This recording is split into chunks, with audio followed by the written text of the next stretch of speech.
अस्सलाम वालेकुम। मेरे चैनल को सब्सक्राइब और लाइक कीजिए। रूह यारम किस्त नंबर 52। दोनों की तरफ से खामोशी थी। रूह अपने फैसले और नादानी पर पछता रही थी, जबकि यारम इसकी तरफ से पहल का बेचैनी से इंतज़ार कर रहा था। खिज़र ने इसे यकीन दिलाया था कि वो वापस ज़रूर आएगी। तुम आज भी घर नहीं गए? खिज़र जैसे ही अपने ऑफिस आया, इसे ऑफिस में बैठा देखकर पूछने लगा। जब से रूह गई थी वो वापस अपने घर ना गया। क्यों जाऊं घर? पर कौन है जो मेरा इंतज़ार कर रहा है? इंतज़ार करने वाली तो छोड़कर चली गई। यारम कुर्सी की पुश्त के साथ टेक लगाए आंखें बंद किए बोल रहा था। सुर्ख आंखें रात भर ना सोने की निशानदही कर चुकी थी। शराब पी है तुमने? खिज़र ने इसके करीब आकर पूछा। तुम जानते हो मैं पीना छोड़ चुका हूँ।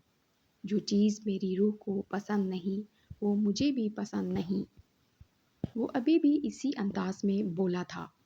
रूह को तुम्हारी उदासी भी पसंद नहीं है। वो इसके करीब बैठकर रहने रोने लगा। अगर इसे मेरी उदासी पसंद ना होती तो कभी छोड़कर नहीं जाती। घर जाओ यारम, हालत देखो अपनी। जब से वो गई है शेव तक नहीं की है तुमने। रूह से पहले भी तुम्हारी एक ज़िंदगी थी, इससे पहले भी तुम जी रहे थे, तो अब क्यों नहीं? खिज़र को अब इस पर गुस्सा आने लगा था, जो रूह के लिए अपना आप बर्बाद कर रहा था। तुम कभी नहीं समझ सकते, तुम कभी नहीं समझ सकते हो खिज़र। वो लड़की मेरी जान है। वो इस दुनिया की पहली लड़की है जो मुझे मेरे यारम कह के पुकारती है, जो मुझे अपना कहती है। वो मेरी सांसों में बसती है। इसके बगैर सांस नहीं ले सकता हूँ। और तुम कहते हो इसके बगैर जी लो। हाँ, इससे पहले मेरी ज़िंदगी थी, इसके बाद कुछ नहीं है। अगर वो मुझे छोड़कर चली गई है अगर वो मुझे छोड़कर चली गई है ना, मर जाऊँगा। तुम्हारे वादे पे ज़िंदा हूँ, याद रखना। वो इसकी आंखों में आंखें डाल कर इसकी आंखों में आंखें डाल कर कहता बाहर निकल गया। फातिमा बीबी, आपने तो कहा था वो मुझे बुला लेंगे, लेकिन वो तो मुझे फ़ोन ही नहीं कर रहे। तो खुद कर ले, फातिमा बीबी ने मुस्कुराते हुए कहा। लेकिन रूह अब रोने वाली हो गई थी। मैं कैसे करूं? वो मुझसे नाराज़ होंगे। अब रूह की आंखों में सचमुच आंसू बहने लगे। तो क्या तुझे शोहर को मनाना नहीं आता? वो नाराज़ नहीं होते मुझसे? रूह ने बेबसी से कहा। मामू को फ़ोन करती हूँ, लेकिन वो भी तो मुझसे नाराज़ हैं। वो फिर से उदासी से बैठ गई। शारफ भाई को फ़ोन करूँ, लेकिन इनमें से तो किसी का नंबर नहीं है मेरे पास। मेरे पास सिर्फ यारम का नंबर है। वो मोबाइल हाथ में रखे सोचे जा रही थी। फिर जब सोच सोच के थक जाती तो बैठकर रोने लगती। वो जब से यहाँ आई थी, एक चीज़ इसने बहुत महसूस की थी कि फातिमा बीबी की तबीयत बहुत ज़्यादा ख़राब रहने लगी है। वो अक्सर खांसती रहती। 2-3 बार इसने पूछा तो उन्होंने कहा कुछ नहीं, बस मौसम की वजह से उन्हें खांसी है। फातिमा बीबी, आपके बाल बहुत झड़ने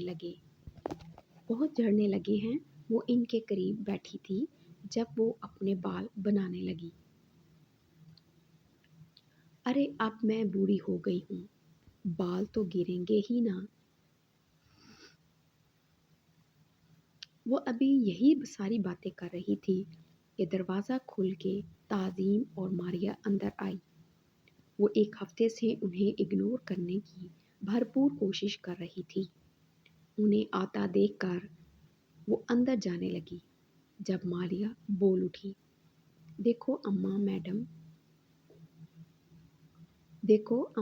मैडम को दीनी से क्या हो गया है? आई है, नखरे ही नहीं ख़त्म होते। चल बैठ, चल बेटा, बहुत हो गए नखरे। आगे चल, सारा घर गंदा पड़ा है, ज़रा झाड़ू पोछा ही लगा दे। ताज़ीम ने मारिया को बोलने से रोकना चाहा। अरे अम्मी छोड़ो, दीनी से आई है, आ तो गई है ना, इसके नसीब में यही सब कुछ करना लिखा है। नहीं मारिया बाजी, मेरे नसीब में ये सब कुछ करना नहीं लिखा। मेरे नसीब में क्या लिखा है, मोहल्ले के बीच में खड़ी होकर बताऊंगी। इसे लगा था कि शायद वो लोग अंदर से इसे शर्मिंदा हो गए, लेकिन वो तो इसे बीच का सुकून की ज़िंदगी गुजार रहे थे। लेकिन वो तो इसे बेचकर सुकून की ज़िंदगी गुजार रहे थे। मारिया की बात ने इसे मज़ीद गुस्सा दिलाया। पूरे मोहल्ले को चला चला के बताऊंगी कि कैसे आपने शम्स के हाथों मुझे बेच दिया। क्या लगता है आपको क्या लगता है कि आपको टूट के आई हूँ मैं? जी नहीं, मेरी इज़्ज़त का मुहाफ़िज़ मेरा अल्लाह है और इसके बाद मेरा शौहर। आपके इरादे कामयाब नहीं हुए। इससे पहले कि मैं इस पूरे मोहल्ले में आपकी कोड़ी की भी इज़्ज़त नहीं छोड़ूं, निकले यहाँ से। वो खुद भी नहीं जानती थी कि इसमें इतनी हिम्मत कहाँ से आई, लेकिन आज वो अपना सारा गुस्सा इन पर निकाल देना चाहती थी। वो माँ होकर एक बेटी को बेच सकती थी, तो फिर वो बिकी हुई लड़की होकर अपने हक के लिए लड़े क्यों ना। और फिर जिस तरह से इसका मामू सिर्फ इसको एक झलक देखने के लिए तड़पा था, वो क्यों इनसे हमदर्दी जताती। लगता है आप लोग ऐसे नहीं जाएंगे, मुझे ही बाहर निकलना होगा। वो कदम बाहर की तरफ उठाने लगी, जब ताज़ीम ने इसका बाजू पकड़ लिया। ना जाने क्यों वो औरत इसे सदियों की बीमार लगी। शायद बेटी की जुदाई ने इसे बहुत बदल दिया था। तानिया घर से भाग गई थी, ये खबर तो इसे यहाँ आते ही मिल चुकी थी, जबकि मारिया वो वैसी ही थी जैसे छोड़ कर गई। तो कहीं मत जा, हम जा रहे हैं। ताज़ीम की आवाज़ में नदामत थी, शर्मिंदगी थी, इल्तजा थी, जिसे ना तो वो सुनना चाहती थी और ना ही ताज़ीम की शक्ल देखना चाहती थी। वो तो कई बातें लेके आई थी इसे सुनाने के लिए, लेकिन इसकी हालत देखकर मज़ीद एक लफ्ज़ ना बोल पाई। बस अपना हाथ छुड़ाकर अंदर कमरे में चली गई। तुम आज भी घर नहीं गए? वो ऑफिस आया तो इसे बैठे देखकर पूछने लगा। तुम्हें बता चुका हूँ, जब रूह वापस आएगी तब जाया करूँगा। फिलहाल मुझे वो घर काटने को दौड़ता है। जहर लगता है मुझे वहाँ जाना। रूह के बगैर सब कुछ खाली खाली है। इसकी आवाज़ ही सुना दो। खिज़र कितने दिन हो गए हैं इसकी आवाज़ नहीं सुनी, यारम ने कहा। आज इसे गए हुए 13 दिन हो चुके हैं। खिज़र उदासी से मुस्कुराया। 13 दिन नहीं खिज़र, 13 दिन 10 घंटे 45 मिनट, यारम ने कहा। वो वापस आ जाएगी, इसने फातिमा बीबी का नंबर मिलाते हुए यारम से कहा। इसे वापस आना पड़ेगा खिज़र।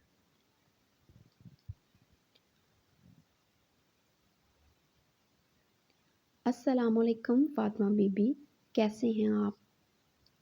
खिज़र के पूछने की देर थी कि वह दौड़ के फातिमा बीबी के इस्लाम करीब आ बैठी। हाँ बेटा, मैं बिल्कुल ठीक हूँ। मेरी रूह का शौहर कैसा है? उन्होंने मुस्कुराकर इसकी तरफ देखा। जी, वो भी बस ठीक ही है। इसकी जान तो आपके पास है। वो बाहर है। मेरा रूह से बात करने का बहुत दिल चाह रहा था, इसलिए फ़ोन कर लिया। खिज़र ने मुस्कुराकर कहा। ہاں بیٹا کیوں نہیں، یہ لو بیٹا بات کرو۔ وہ فون اس کی طرف بڑھا کر اٹھ کر چلی گئی، جبکہ خضر نے فون اسپیکر پر ڈال دیا۔ ہیلو خضر بھائی، میرا مطلب ہے ماموں، کیسے ہیں آپ؟ اور وہ کیسے ہیں؟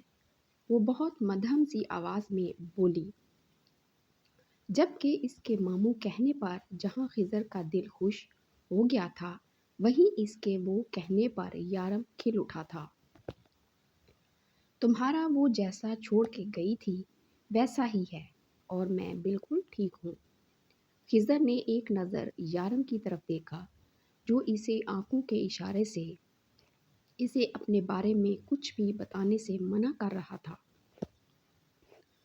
وہ ابھی بات کر رہے تھے کہ روح کو باہر سے شور کی آواز آنے لگی۔ ماموں گھر سے شور کی آواز آ رہی ہے، میں آپ سے بعد میں بات کروں گی۔ وہ جلدی سے فون رکھ کر باہر کی طرف چلی گئی۔ امی خدا کے لیے مجھے معاف کر دیں۔ امی خدا کے لیے مجھے معاف کر دیں، مجھ سے بہت بڑی غلطی ہو گئی۔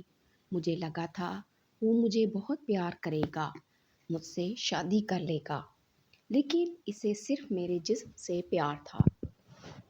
وہ مجھے شادی کا جھانسا دے کر میری عزت کو دو کوڑی کا کر گیا۔ تانیہ تعظیم کے قدموں میں گری روئے جا رہی تھی، جبکہ پورا محلہ اس پر لعنت ڈالنے میں مصروف تھا۔ کس منہ سے آئی ہے یہاں واپس؟ بیوہ ماں کو جینے دے، 4 دن دفع ہو جا یہاں سے۔ محلے والے اسے باتیں سنانے میں مصروف تھے، جبکہ تعظیم دروازہ اندر سے بند کیے روئے جا رہی تھی۔ سب اسے باتیں سنا سنا کر اپنے اپنے گھر کی طرف روانہ ہو چکے تھے، جب فاطمہ بی بی نے آگے بڑھتے ہوئے اس کے کندھے پر ہاتھ رکھا۔ چلو بیٹا اندر، تمہاری غلطی کا قابل معافی نہیں ہے، لیکن وہ ماں ہے، آج نہیں تو کل اس کا دل پگھل ہی جائے گا۔ فون بند ہونے کے بعد خضر اس سے ادھر ادھر کی باتیں کرنے لگا۔ وہ چاہتا تھا کہ اس کا دھیان بٹ جائے، لیکن وہ یہ بھی جانتا تھا کہ یارم کا دھیان کبھی روح سے نہیں ہٹے گا۔ آج وہ انسپکٹر ایک ضروری میٹنگ کے لیے دینی آنے والا ہے۔ یہ موقع اچھا ہے صدیق کا انتقام لینے کے لیے، جس طرح سے اس نے صدیق کو زمین کے اندر زندہ دفن کر دیا تھا، اسے ایک ایک سانس کے لیے محتاج کر دیا تھا۔ ہم اس سے بھی بری موت دیں گے اسے، یارم نے غصے سے کہا، پھر اسے بتانے لگا، جانتے ہو خضر، اگر وہ یہ سب کچھ اپنے فرض کے لیے کرتا، شاید میں اسے معاف کر دیتا، لیکن یہ سب کچھ اس نے پیسے کے لیے کیا۔ اس نے ہم سے ہمارا دوست، ہمارا بڑا بھائی چھین لیا۔ اس جیسے فرض سے غداری کرنے والے شخص کے لیے اس دنیا میں کوئی جگہ نہیں۔ تم معصومہ کو لے کر وقت پہ وہاں پہنچ جانا، وہ اپنے باپ کے قاتل کو اپنے ہاتھوں سے مارے گی۔ وہ تانیہ کو اپنے گھر کے اندر لے کے جانے لگی، جہاں وہ روح کو اپنے گلے لگا کر پھوٹ پھوٹ رونے لگی۔ مجھے معاف کر دو روح، میں نے تمہارے ساتھ بہت برا سلوک کیا۔ بچپن سے لے کر جوانی تک بے وجہ بے مطلب تم پہ ہاتھ اٹھاتی رہی، تمہیں ذلیل کرتی رہی، اور دیکھو آج میں خود ذلیل ہو کر رہ گئی۔ مجھے لگا تھا وہ اس دنیا کا سب سے اچھا شخص ہے، مجھے بہت خوش رکھے گا، لیکن اس نے تو مجھے دو کوڑی کا نہ چھوڑا۔ میں کہیں کی نہ رہی، تانیہ روتے ہوئے، جبکہ وہ یوں ہی اسے اپنے ساتھ لگائے چپ کروانے کی کوشش کر رہی تھی۔ خضر نہ جانے معصومہ کو اپنے ساتھ کہاں لے کے جا رہا تھا، پتہ تو بس اتنا کہ آج وہ کسی بہت بڑے مقصد کے لیے کہیں جا رہا ہے۔ سڑک پر اندھیرا تھا، بارش کی وجہ سے سردی کی شدت میں بھی کمال کا اضافہ ہوا تھا۔ وہ لوگ وہاں پہنچے۔ یارم ایک آدمی کو سڑک پر پھینکے اس کے سر پر کھڑا تھا۔ اس نے یونیفارم پہن رکھی تھی، شاید نہیں، یقیناً وہ پولیس والا تھا۔ اس پولیس والے کے ساتھ ان کی کیا دشمنی ہو سکتی ہے؟ اور معصومہ کا یہاں آنا اتنا ضروری کیوں تھا؟ اور معصومہ میں تمہارا انتظار کر رہا تھا۔ اور معصومہ میں تمہارا انتظار کر رہا تھا۔ یارم نے اسے دیکھ کر پستول اس کی طرف بڑھایا۔ یہ ہے تمہارے باپ کا قاتل۔ میں تمہیں 10 سیکنڈ دیتا ہوں، ختم کرو اسے۔ وہ پستول اس کی طرف بڑھا کر کہنے لگا، جبکہ اسے دیکھتے ہی معصومہ کا خون کھول اٹھا تھا۔ تو یہ تھا اس کے باپ کا قاتل، جس نے ایک سیکنڈ اس کے باپ کو تڑپایا تھا۔ ایسی موت، اسے سوچ کر لوگ کام کر رہ جاتے۔ ویسی موت اس کے باپ کو دی تھی۔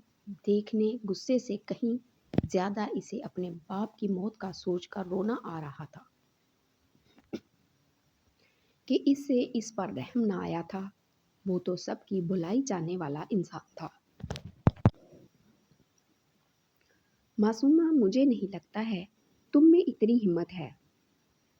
یارم نے اس کے ہاتھ سے پستول لینا چاہا، جو معصومہ کو اپنے ہاتھ پر کسی کے ہاتھ کی گرفت سخت ہوتی محسوس ہوئی۔ اس نے پیچھے مڑ کر دیکھا تو شارف اس کے ہاتھ پر ہاتھ رکھے کھڑا تھا۔ نہیں ڈیول، معصومہ کمزور نہیں ہے۔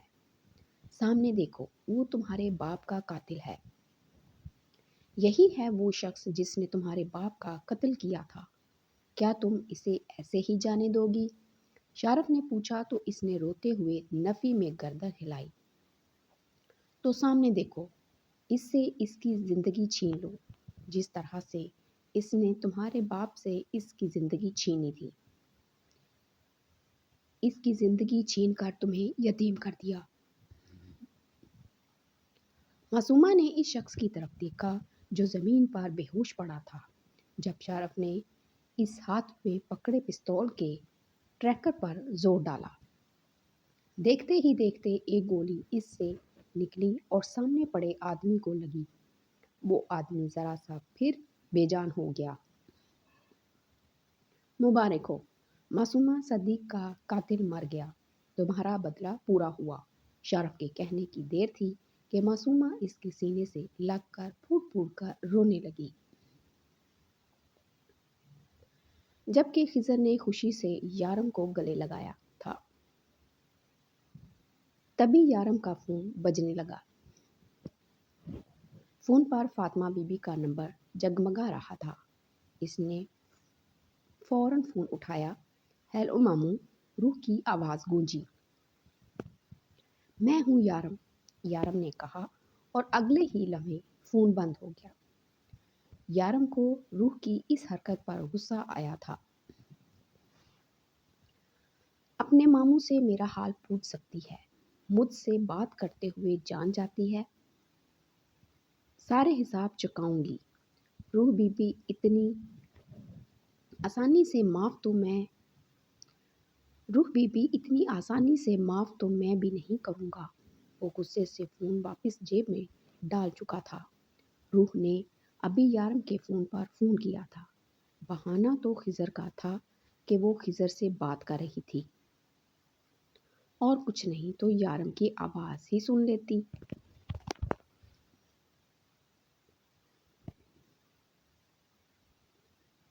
تبھی فاطمہ بی بی بے ہوش ہو گئی۔